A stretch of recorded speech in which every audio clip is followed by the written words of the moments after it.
Okay, hello chess players. Today we're going to go over an opening and a position that one of my viewers wanted to go over. Basically, he wanted to know what to do if you're playing the Nimzo Indian.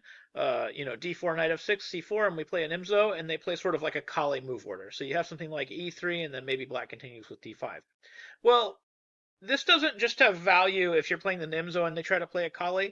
You could also reach this kind of position from, say, a Queen's Gambit move order. Like, let's say that we continued knight f3, bishop e7, knight c3. We could have just as easily reached this position from a direct Queen's Gambit declined move order, where instead of playing bishop f4 or bishop g5, they decide to play e3. So because this position is so common, we really do need to know how to play against it with the black pieces. So if you like content like this and you want to see more of it, please hit that subscribe button and click your notification icon. So this is my experience with this position with black, and it may make you happy, it may make you sad, I'm not sure. It is annoyingly equal. And I say that just because I feel like e3, from my perspective, should be some type of positional mistake, but there doesn't seem to be any way at all to take advantage of it, especially once you've already committed to e6. And okay, maybe white has a bad bishop, but so does black.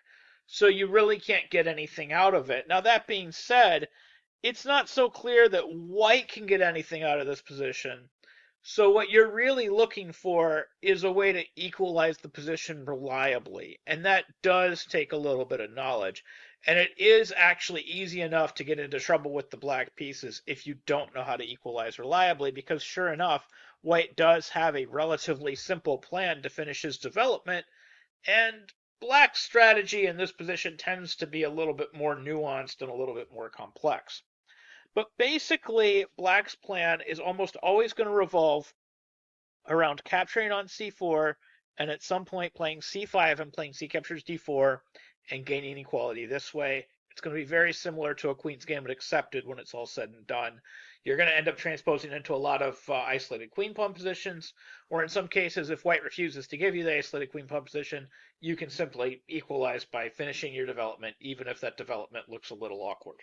So here are some lines. We could have castles kingside, bishop d3, and if bishop d3, we're going to go ahead and play captures on c4 right away. We're going to have bishop takes c4, and the best move here is a6, because if they reply with a4 to prevent your expansion plans with b5 and c5, and this is actually something very similar to the Hennenberger variation, which is one of my favorites, but it is also an idea that comes up in the Queen's Gambit accepted quite a bit. And that's basically what we're playing here, is we're playing a Queen's Gambit accepted, where we've thrown in some different moves for each side. So if they continue with something like a4, we're going to have c5, and now we're all ready to play our, c captures d4, where we've thrown in a6 and a5. This inclusion actually favors black a little bit. We've edged out the b5 square, but the b4 square is actually permanently weak for us, which is helpful. So we could have something like castles, and then here we're going to play c captures d4. Now, of course, here there's two options, especially if you're me. It seems like every time I look at GM games, the only thing I ever see in these positions is, people will take back with the pawn, and you'll end up with some sort of isolated queen pawn position. And we run into that like, we could have a line like, for example, in all GM games, I'll see something like knight c6, h3, bishop d7, queen e2, d4, ed4, and then knight b4, and you have this IQP where you have like, bishop c6 and then knight b5, etc. But at least if you look at, my games, especially if I play CD4 right here, I've got a lot of people that play knight captures D4. For me, this is really common where they just won't give me the IQP to play against, where I sort of know what I'm doing. The IQP, once they play back with E captures D4, I know that I'm going to play something like knight C6 B4, bishop D7, bishop C6, and then this knight will be free to come back to B5. And generally speaking, I know how to play those positions. Blockade, restrain, destroy, and white's going to try to create counterplay with the normal type of IQP stuff, bishop g5, bishop b3, bishop c2, queen d3, and then we can stop that up potentially with pawn to g6 at the right moment, etc. It's just, how you play IQPs. But here we have something like knight d4, and, equalizing here is kind of interesting. Now, my personal experience diverts from what the computer likes to do here.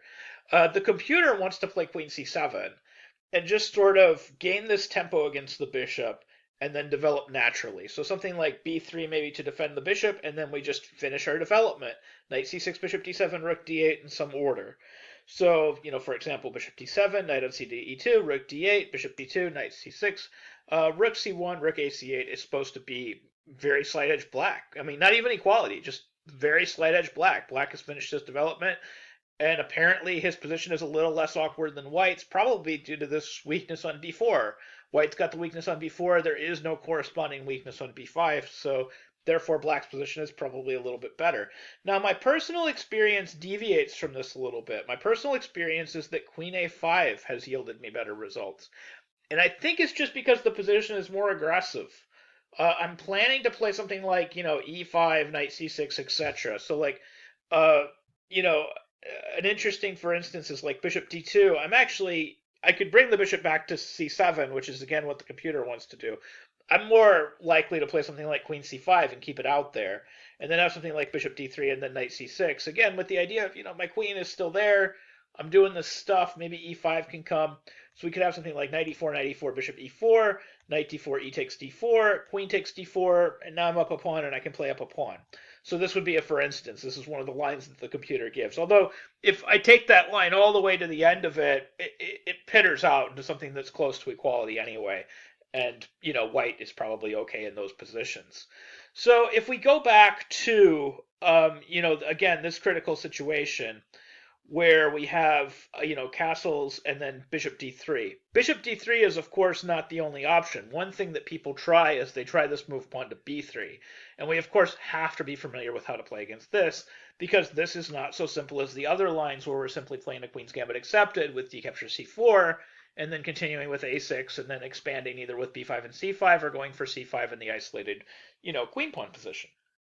So here on b3, we should probably just play c5 right away. And now, of course, we could have the reverse, IQP. But, here we can have something like dc5.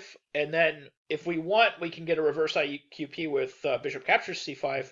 But probably just recommended is just get this, simple symmetrical position. We could get something like dc4, bishop c4, queen d1. We could exchange the queens. And then knight f d7 is apparently correct. We want to take that pawn back with our knight. We don't want to take it with the bishop.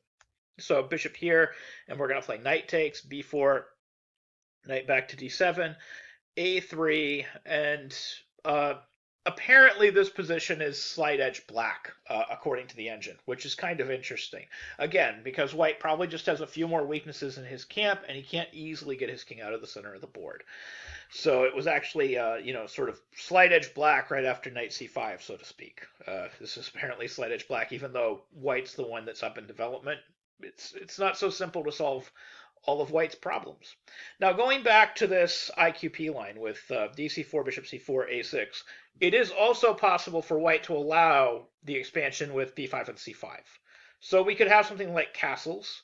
We could have b5, bishop b3, bishop b7, and then we could have e4, c5. These positions should also be equal. Again, it's kind of important, like after dc5, we do want to actually capture that back with a knight. It's not so simple, like it's not so easy to play something like b4, even though this is probably still what should be played. Something like b4, and then we play a5, bishop a3, we could take, and then bishop takes c5, bishop c5, and eventually we get our knight to that square.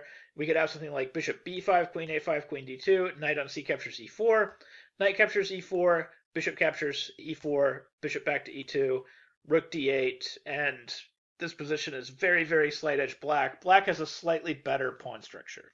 Black has 4 compact pawns versus the 3 over here, and this isolated pawn on a2, it is passed, so it could become dangerous, but more than likely it's just going to be a weakness, because I'm already sort of set up to pile up on this pawn. So, if, for example, they exchange queens, queen takes queen, rook takes queen, I can, of course, bring the other rook to a1, I can bring this bishop back to d5, I can play knight e4, c3, I can bring everything to bear on the pawn on a2. And it's not so clear how White holds it. And even if White holds it, where does he go from there? He has to sit there and hold that pawn for the rest of the game. So anyways, that's how to handle those positions. That's how to play those lines. I will say this, everything is annoyingly equal. You end up in so many endgames, even endgames like this one. Even if I win the pawn on a2, the endgame is probably still a draw. So you end up with a lot of positions that are annoyingly equal. You work really, really hard to get some very, very minuscule advantage with the black pieces, and then it still usually just adds up to absolutely nothing, and you just can't get anything out of it at all, no matter how hard you try. Anyways, that's my experience with it. I hope that you can get good results with the lines that I've shown here, and I hope this helps you in your own games. Thank you very much for watching.